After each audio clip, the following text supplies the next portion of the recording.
In this episode of Falmouth in Focus, we celebrate a milestone with the College Light Opera Company. Learn how Falmouth Road Race runners raised money for charity, and hear some fond memories from Falmouth High School graduates. All that and much more on this edition of Falmouth in Focus.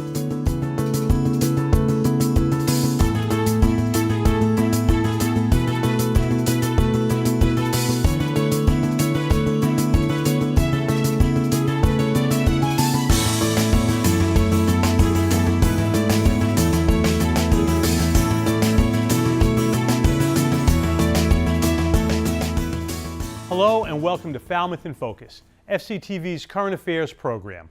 I'm your host, Michael Kasparian. In our opening segment, we check in with Steve Rafferty, Falmouth Water Superintendent, who addresses the recent water main breaks in town and Falmouth's long-range plan to keep water flowing to homes and businesses.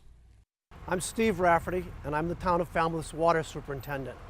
A lot of people have been asking us, why so many water main breaks this summer? Well, the answer is quite simple. We built a brand new plant last year, and the plant is now putting water into the system from a different location, and we're operating the tanks under a different regime. But the real reason is we have pipes that are 50 years old made out of asbestos cement, and they want to leak at the joints after 50 years, and we have cast iron pipe that's 110 to 120 years old, and a lot of those mains were installed before the sea level rose up a little bit, and the bottom of the pipes are now sitting in salt water, and they're breaking. Why now with the new plant? Well, with the water traveling in different directions, the water's slightly higher pressure.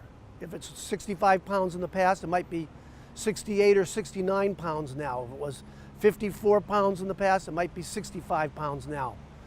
That should be okay for all of the pipes if they're new and they're in good shape, but we do have pipes to go after and fix in the future. So we've had some areas with some low pressure as well, particularly West Falmouth and areas on Blacksmith Shop Road on the eastern side of Route 28. And that's because we don't have the same pumping regime that we had at the old pump station. And we're working out fixes for that as we speak. And we hope to have that solved here shortly. And long-term look at perhaps getting a pipe in that region from the high pressure zone that serves Ballymead. I hope that explains what's been going on. Any questions, call the DPW on Gifford Street, and we'll try to pick up your questions and answer them. Thank you for your time. Thanks to Jeff Wyman for that coverage. It's time now for three things from Town Hall, FCTV's condensed version of the takeaways from recent municipal meetings. Selections are chosen based on community impact. The Planning Board and Zoning Board of Appeals met recently in a joint meeting to discuss the recodification of Falmouth's zoning bylaw. Former town planner Brian Curry gave a review to the board members of the work done in the past to the bylaw. Consultants briefed the board members on the process and work to be done moving forward for the recodification. The goal, I think as Brian mentioned, is to create a solid foundation for a new bylaw, not only for this recodification process, but going forward as you deal with more substantive policy issues, that you can incorporate those into a well-organized, more easily used bylaw. The Water Quality Management Committee met last week to hear a presentation about the water quality in Perch Pond in Falmouth. Matt Sleeper, former president of the now disbanded Perch Pond Preservation, spoke to the committee about the work the preservation had done in the past to support a healthy perch pond. He went on to give possible solutions to help the pond with the recent major algae bloom, which has neighbors living near the pond concerned. But there are potential solutions, one of which is clearly figuring out the whole roadway thing and drainage and that type of thing. What do we do with the runoff that's coming off 28? Do we put catch basins in? The sewer line extension, eventually, but I would suggest that that's only part of the problem. If we kind of go back to the whole drainage issue and the runoff issue, no matter what we do, you're still going to have all that flowing into the pond. One of the things that was suggested during kind of our presentation was, let's dredge it to help it flush properly. And then we offered Perch Pond Preservation, Inc. to co-manage that solution with the town, the DEP, et cetera, so that we could make sure that it was sustainable, that it sustained. And granted, that may and would likely require continued dredging. Falmouth Finance Director Jennifer Petit addressed the selectmen in their last meeting regarding a finance update and capital plan presentation. Ms. Petit reviewed with the selectmen an overview of the last year in the town's investments and status of cash flow. She then went on to address long-term and short-term capital spending plans and explained to the selectmen how the plans will affect the town's financial situation. When we put the capital plan together, and the town manager and assistant town manager and I discussed this, we recognize that we need to put money towards certain things, but we also recognize that we need to have, we need to be able to implement that. Sometimes it's not just a money issue, it's how you're going to move things around. To see the meetings in their entirety, check out Government Channel 15's program schedule at fctv.org. We turn now to this month's calendar segment. The Woods Hole Business Association and the Woods Hole Science Community invite the public to The Sea Around Us on September 15 and 16, a weekend of free, family-friendly events to honor the legacy of author and conservationist Rachel Carson. This year's celebration marks the return of the Anything But a Boat Race for the first time since 2005, when it was staged to commemorate Woods Hole Oceanographic Institution's 75th anniversary. Habitat for Humanity of Cape Cod is holding the first Cape Cod Cycle Classic, the Ride for Homes bike ride, on September 23rd. Participants may choose between a 40-mile route from the Aptuxet Trading Post Museum to Woods Hole and back, or a 10-mile route down the Cape Cod Canal Road. To celebrate the closing of Striper Cup and the end of another striped bass fishing season, Striperfest brings together anglers from throughout the Northeast to toast their favorite game fish. Held at Marine Park, Falmouth Harbor, Striperfest features live music, delicious food, and games and attractions for the whole family on September 29. And this month at the Mesa Gallery here at FCTV, Cape Cod Scenes, an exhibit from Manuel Diaz, will be on display. And stop by our annual open house September 25th from 5 to 7 to tour our studio and discover the benefits of becoming an FCTV member. Thanks to Dogs and Hogs for catering this year's event. We're going to take a quick break to learn more about an adoptable cat from People for Cats. Stay with us. Winston is a handsome domestic long-hair male. This 6-year-old is quite stunning with a very unusual color pattern. His fur is black in the area of his head and gradually shades to gray towards the rear, finally ending in a snow-white tip just at the very end of his tail. Winston is also polydactyl on his front paws, and the gray coloration is expressed as tufts between his claws. He was surrendered to the shelter when his previous owner moved and could not take him along. Winston is a quiet kitty who's gentle and laid back. However, he is a bit portly and could really stand to lose some weight. If you're seeking a friendly, big male tomcat for a companion, come meet Winston at the shelter during operating hours or call People for Cats at 508-540-5654. Welcome back. The College Light Opera Company celebrated its 50th season jubilee last month, which featured a gala performance, bringing together alumni performers and musicians from previous seasons. The audience was treated to many of the company's most beloved songs from the past half-century. We met with the artistic and executive director team of Mark Murphy and Mark Pearson to learn more about the company's history and the Jubilee.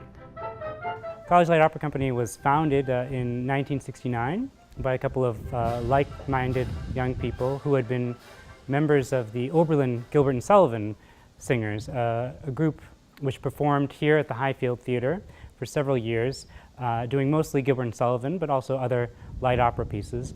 Oberlin College decided to close down the operation in '68, and so a group of talented young individuals got together and said this is too special to let this stop, and they formed CLOC, or the College Light Opera Company. It was formed in 1969 by Bob Haslin, D. Thomas Tull, and Terry Tobias, and we've been here for 50 years and we're going strong. Every year we produce 9 productions in the span of 9 weeks. We have college students from all over the country and Canada and sometimes abroad.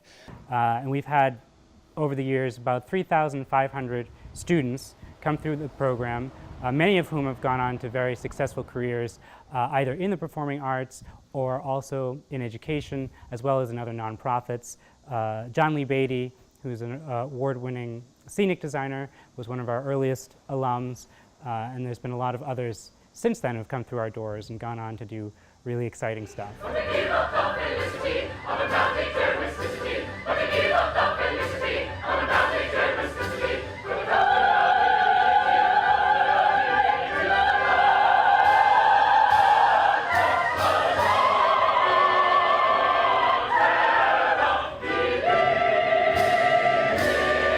the 50th Gala Jubilee includes just a great mix-up of musical theater classics. We do an homage to Bernstein. Also, Gilbert and Sullivan is in there, as well as plenty of Rodgers and Hammerstein and other pieces from shows that have really been successful and popular here at College Light Opera Company. So it's really exciting and wonderful to see all of these alum from past years come back. It's really interesting to listen to them talk to each other because they have all gone through this program different times the last 50 years, and they all have the same experience, even though they don't know each other. You know, someone comes from '86 and they meet someone from '92, and they've maybe never seen each other before, but they've gone through this program, they've had the same experiences, so they automatically have that connection, and they have a lot to talk about. So it's really exciting to see them all in one place.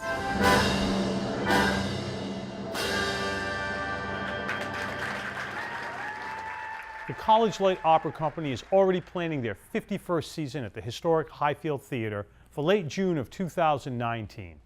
Thanks to Tony Sedera for that piece.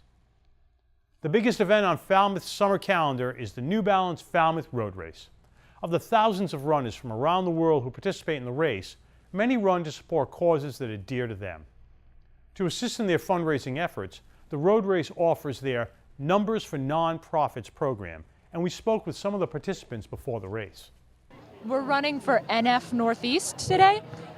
My youngest son was diagnosed with neurofibromatosis type 1 when he was 6 months, and since then we have decided to get involved in the charity. Neurofibromatosis causes fast-growing tumors on your nerves at any time, anywhere, and our son is very healthy and doing great, which is wonderful, but it seems that to us it's a better use of our energy than to worry about him, but to get involved in the charity and help others.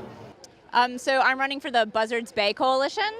It's an environmental nonprofit, and we run for clean water around Buzzards Bay from Falmouth to Little Compton, Rhode Island. We are running for the MGH Lymphedema Research Program, which researches breast cancer-related lymphedema in patients who've been treated for breast cancer. I'm running on behalf of the Genesis Foundation out of Boston. We help raise money for the Feingold Center and the Children's Hospital, who work with kids with intellectual and genetic disorders. I am also running for the Genesis Foundation. Like Alex said, it's a great foundation in Boston that really helps children who usually get, overseen by, larger pharmaceutical companies because they are such a small percentage of the U.S. population. So it's a great cause, and hoping for a great race day. I'm actually running for the Michael Lisnow Respite Center, which is a respite center for children and families with disabilities. So I've raised money and decided to go as Wonder Woman because they asked what my occupation was, and the closest one was superhero. I'm also running for a charity. I'm running for Smile Mass, and it's for a local charity in Sudbury, Massachusetts that provides wheelchairs, beach wheelchairs, and there's a new beach house for loved ones, family members that you want to take to the beach who happen to be wheelchair bound. We're running for Special Olympics to raise money for programs to fund Special Olympics athletes here in Massachusetts. I'm running for Team Big Heart, the Joseph Middlemiss Big Heart Foundation. I'm running for them because their mission is about kindness and paying it forward and doing good for every human out there, regardless of age, color, sexual orientation, anything that has to do with anything, is just be kind and pay it forward and do good in this world. I'm running this for the second time, and I saw this race is helping us to raise a fund and sending back money for these needy people. So all these people come help us, and we are appreciating their help much, and I'm part of it. What I really like about it is the crowds and the sponsorships and just the causes that really show up to come to Falmouth, make Falmouth such a lively place for the weekend, and it's all for one really great cause. So it's always fun to participate in something like this. I think it's easy to do, and it's great to be here supporting a cause that we both know and love and to be part of our team. So I would encourage anyone who's thinking about it to just go for it. The Massachusetts charities that participated in Numbers for Nonprofits raised a record $4.1 million last year and may equal or surpass that mark this year. Thanks to Alan Russell for that piece. The Karen Wellington Foundation believes that having something to look forward to is an important part of the cancer treatment and healing process. The foundation works to provide vacations for those diagnosed with cancer and recently opened a New England chapter. We spoke with chapter president Debbie Hart-Klein and founder Kent Wellington. So I learned about the foundation from my brother, who went to a fundraiser in Cleveland where he lives. And we were both moved by it, and I was very inspired because it resonated with us personally, because I lost my mom to breast cancer in 2008.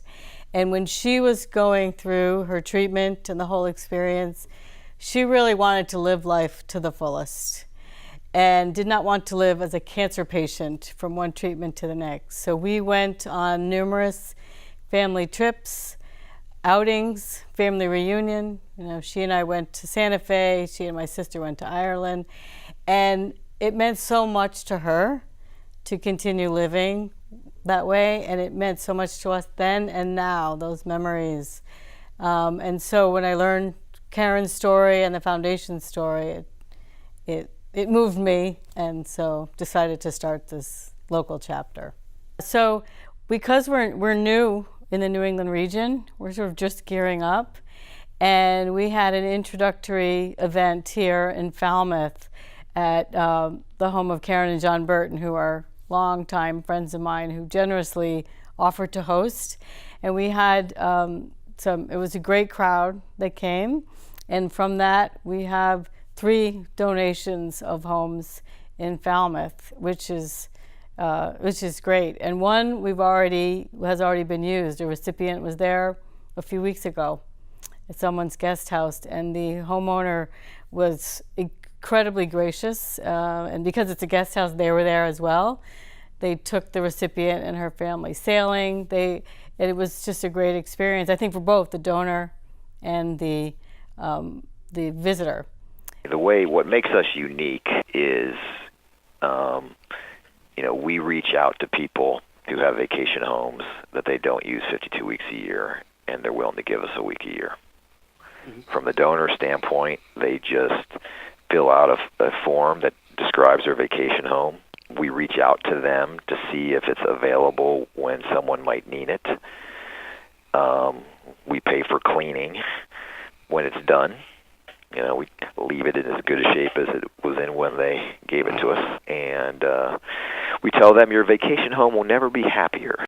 We hear in testimonials from people that it gave them a great escape to get away, stop thinking about cancer, enjoy themselves, be together, make family memories. And that's really the biggest thing. To contact the organization, the best way is to go to our website, which is the KarenWellingtonFoundation.org. And you can find there are tabs for nominating and tabs for donating. The Karen Wellington Foundation is currently seeking donations as well as nominations for recipients. Thanks to Alan Russell for that package. We'll be back with a local look at fond memories of Falmouth High. Stay with us. I'm Jeff Oppenheim. If you're looking for a challenging volunteer opportunity, I recommend you train with Cape Mediation to mediate small claims and landlord-tenant cases in Cape Cod's district courts, as I have for over 20 years. I've mediated many cases, and as an attorney have found that my mediation skills have enriched the way I practice law to the benefit of my clients and are invaluable when helping families resolve disputes. I'm Hyla Lyman. I took Cape Mediation's 4-day mediation skills training 20 years ago and have been mediating in the Falmouth District Court ever since. Because mediation provides a non-threatening environment and a process to help people resolve difficult issues, I feel I give them an opportunity to find solutions that work for them. Please volunteer to mediate. Cape Mediation holds training sessions twice a year. For more information, email info@capemediation.org or call 508-250-1717.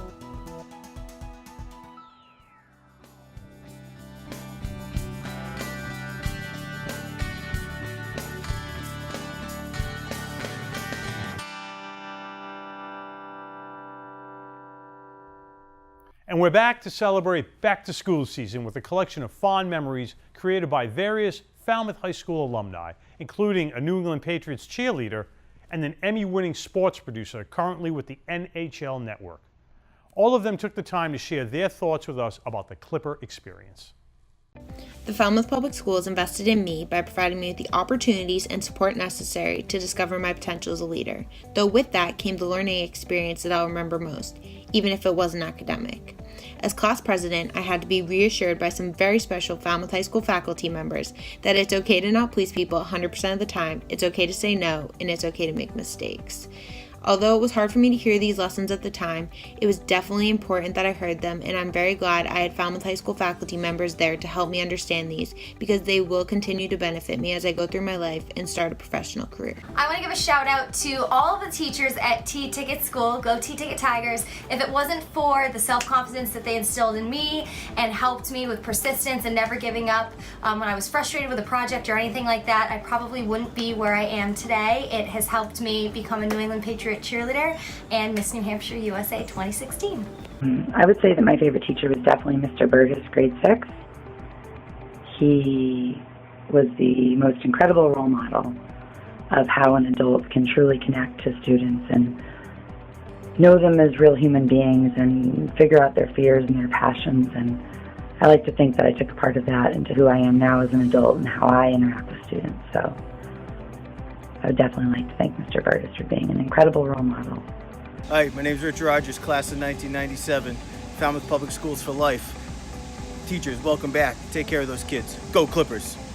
Falmouth Public Schools has invested in me since I was 14 years old. I was a student here, and I had teachers who were compassionate, who cared about me, who helped me, and I try and do the same thing for students now and invest in them as well. Hi, I'm Mike Mueller. I graduated from Falmouth High School in 2004. Through my experience with Falmouth Public Schools, I made a lot of great connections with people as a student who have become great friends, mentors, and people I still interact with today, all of which have helped me in my career as a firefighter-paramedic. Hi everyone, my name is Matt Kinsella and I graduated in 2011 from Falmouth High School. Falmouth Public Schools invested in me by creating a great learning community. One really memorable learning experience at Falmouth High School was being able to do an internship with Miss Rocha at East Falmouth School in second grade with my favorite elementary teacher, Miss Crucian. It really developed my passion for teaching, and now I teach third grade at East Falmouth, and I really thank that experience to why I'm a teacher today. Hello, teachers of Falmouth. J.D. Lindbergh here, class of 05, and a 4-time Emmy winner from NHL Network / MLB Network here in New Jersey. Just want to say thank you to all of you for everything you do for the kids of Falmouth. It was a great place to grow up, and Falmouth Public Schools are a huge part of that. Just want to say thank you for everything you guys do for the kids of Falmouth. We all really appreciate it, and shout out to Mr. Morency. Thanks to Ryan Weber for assembling that package. FCTV wants you to know that television can be as easy as hitting record on your smartphone. We'd like to invite all Falmouth residents and visitors to share their slice of life with us. Email us your photos and videos or upload them to Facebook, Twitter, or Instagram using the hashtag MyFalmouth or Falmouth in Focus to be featured on the show. Thank you to our most recent contributors. We leave you now with the sights and sounds of the Rotary Antique and Craft Fair. Thanks for watching Falmouth in Focus. We'll see you next time.